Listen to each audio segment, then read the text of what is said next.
Pagkain ni Marjeline.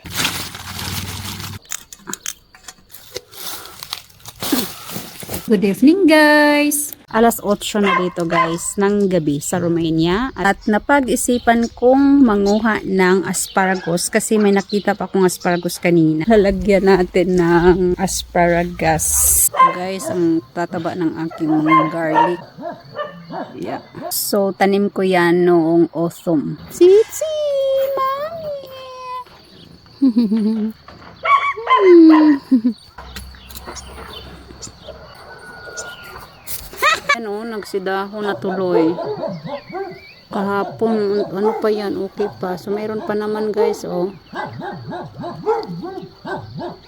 Yan. Haba na nila. Kukunin pa rin natin. Ulam yan. Itong lagayan natin. Shout out.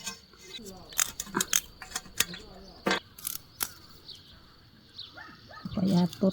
Kasi bago lang to siya guys, mga last year ata ito. Pag matagal na yung asparagus nyo, so malalaki na rin yung kanyang mga bunga o matataba na siya. Aba.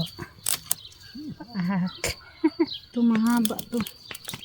Aray ko! Oh, gi-scratch kong animas. Hinsaka. Yan lang siya lahat. Marami na yan siya guys kung kakainin mo. So mangunguha na rin ako ng mga ano guys, lettuce and etc. Kasi nga mahilig ako sa mga dahon-dahon. So hindi pala ako nagtatanim ng ano masyado ng spinach kasi nga di ako mahilig sa spinach guys. Ito siya guys, yung pinaka-spinach ko. Mas masarap po siya kaysa spinach. Ito, malaking dahon, akala mo pichay, diba? So, mangunguha tayo guys kasi magluluto tayo ng munggo. Yan, so enough na to, marami na to, diba? Yan siya.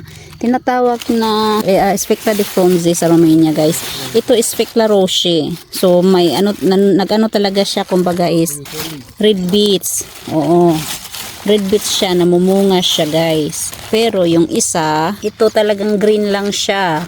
Good for ano lang, sabaw-sabaw, ganyan, gulay.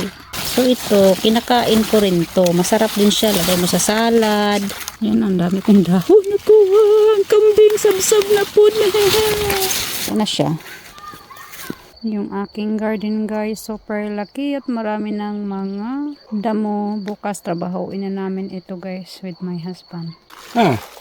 Kain ni Marjeline.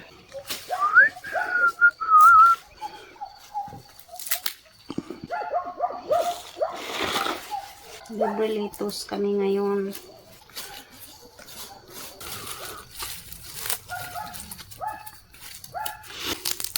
Pag tinatulap.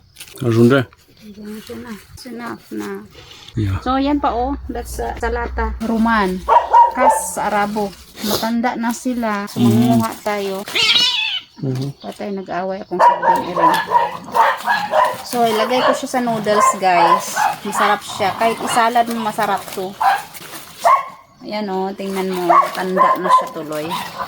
Gusto ko siya kasi crunchy. Yung asawa ko hindi siya masyado mahilig nito. Tsaka si Bianan. Kasi sila parang walang mga ngipin. Enough na guys. Marami pa kasi look. Sayang siya. Parang Chinese picture. So, okay na siya. Ito lang ang ating i-harvest today. So guys, that's all about our video for today. Kasi nga medyo gabi na at papasok na kami sa bahay. Let's go home and bring these vegetables. Ang yung asparagus andun na sa bahay, nadala na ni Hadi nung pinakuha ko siya ng basin. So that's all guys. Thank you and bye-bye.